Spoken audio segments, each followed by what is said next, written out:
एक तर मलाच आश्चर्य बरेच वेळा वाटतं की मी एवढे वर्ष राजकारणात टिकले कसे.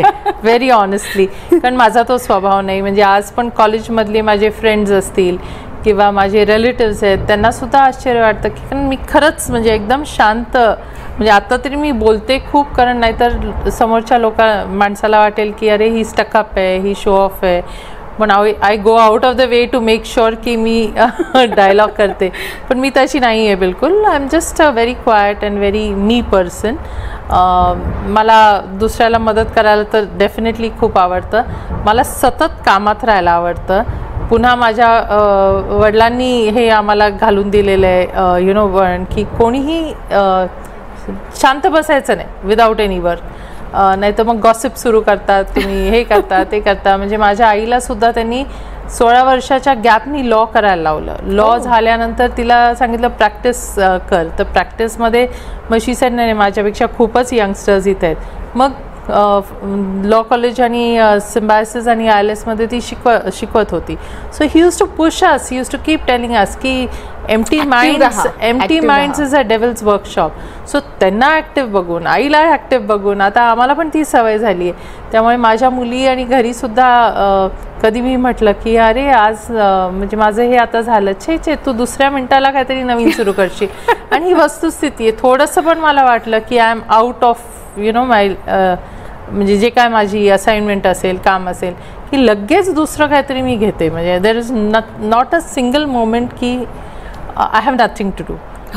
आणि म्हणजे बरेच वेळा मी म्हणते माझ्या घरात सुद्धा मी अशी बसत नाही की बसली आहे बाबा पाय वर ठेवून की वाचन करते. वाचन पण कुठलं होतं की अभ्यासाचंच वाचन होतं, असं उगीचच म्हणता येणार नाही. पण एखादी कादंबरी वाचतीये किंवा एखादं लाईट वाचन होतंय असं कधीच होत नाही माझ्याकडनं. Something or the other I keep doing. पण माझ्या हॉबीज पण असतील एक्झॅक्टली. मी तेच म्हटलं की इतकं तुम्ही जर ऑक्युपाईड राहत असाल तर डेफिनेटली जर तुम्हाला जास्त क्रिएटिव्ह किंवा फुल फ्लेजनी काम करायचं असेल तर तुम्हाला कुठली तरी हॉबी कॅरी करावीच लागते. सो तुमची काही वेगळी माझं स्ट्रेस बस्टर आहे जे मला घरातले सगळे चिडवतात. आणि फ्रेंड्स आले की पहिलं जाऊन माझं कपाट उघडून माझी बहीण दाखवते, बघा वंदनाचं कपाट, कारण ते इतकं नीट लावलेलं असतं. आणि हे माझं इट्स माय स्ट्रेस बस्टर. आणि ते मी अर्थात कामाच्या टायमिंगमध्ये हे होऊ शकत नाही, संध्याकाळच्या वेळेलाच होतं, रात्रीच्या वेळेला जागून होतं.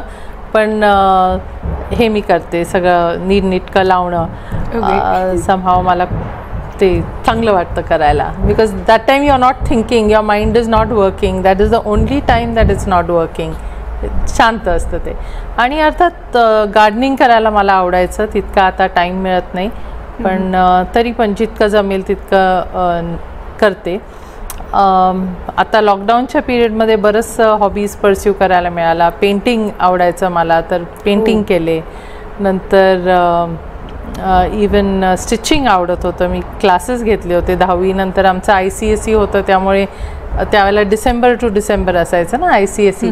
सो 11वीला जायच्या आधी 6 महिन्याची पूर्ण गॅप मिळाली कॉलेज सुरू व्हायला.